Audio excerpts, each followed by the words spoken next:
ఈరోజు నేను చెప్పబోయే టాపిక్ వచ్చేసి సీతాఫలం యొక్క ప్రయోజనాలు. సీతాఫలం అనేది చూడడానికే కాదు, తినడానికి కూడా చాలా తియ్యగా ఉంటుంది.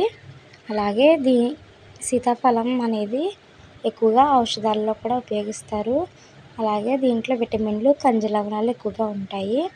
దీనివల్ల ముఖ్య ప్రయోజనాలు ఏంటంటే, ఈ ఫ్రూట్ అనేది తినడం వల్ల మన బాడీలో ఉన్న రక్తహీనత, వ్యాధులు ఏమైనా ఉంటే వాటిని నివారిస్తుంది. అలాగే సీతాఫలంలో ఐరన్ ఎక్కువగా ఉంటుంది. ఇది రక్తహీనతను నివారించడంలో బాగా సహాయపడుతుంది. అదేవిధంగా సీతాఫలంలో ఎక్కువగా విటమిన్ ఏ, సిలు ఉంటాయి. ఇవి కంటికి బాగా ఆరోగ్యానికి ఉపయోగపడతాయి. ఇవి కళ్ళు బాగా కనిపించడానికి కూడా ఉపయోగపడతాయి. అదేవిధంగా సీతాఫలంలో యాంటీ ఆక్సిడెంట్లు ఉంటాయి. ఇవి శరీరానికి హానికరమైన ఫ్రీ రాడికల్స్ నుండి రక్షిస్తాయి అన్నమాట.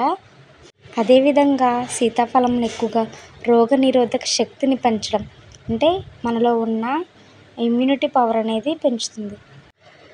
సీతాఫలం ఆరోగ్యానికే కాదు, టేస్ట్లోను కూడా ద బెస్ట్ అనవచ్చు. ఇది తినడానికి చాలా తియ్యగా, రుచిగా కూడా ఉంటుంది. పెద్దల నుంచి చిన్నపిల్లల వరకు అందరూ దీన్ని చాలా ఇష్టంగా తింటారన్నమాట. సీతాఫలంలో ఎక్కువగా పోషకాలు అనేవి ఉంటాయి. ఈ పోషకాలు ఉండడం వల్ల శారీరక సమస్యలు, అలాగే ఎక్కువగా మానవుల్లో ఉండే గుండె సమస్యలు కూడా తగ్గించడానికి బాగా ఉపయోగపడుతుంది. ఈ పండులోని ఎక్కువగా ఏ విటమిన్ అనేది ఉండడం వల్ల వయస్సు సంబంధిత మచ్చల క్షీణతను నివారించడంలో బాగా ఉపయోగపడుతుందన్నమాట. ఇది ఎక్కువ వయసు గల వారికి తినడం ద్వారా వయస్సు తగ్గుదల మనుషుల్లా కనిపిస్తారు. ఇది యవ్వనంగా కూడా ఉండడానికి చాలా ఉపయోగపడుతుంది. ఇది మా పెరట్లో పండిన సీతాఫలం అన్నమాట. చూడండి, చాలా చక్కగా ఉంది. తిన్నాను, చాలా టేస్టీగా కూడా ఉంది. మా ఛానల్ని సబ్స్క్రైబ్ చేసుకోండి.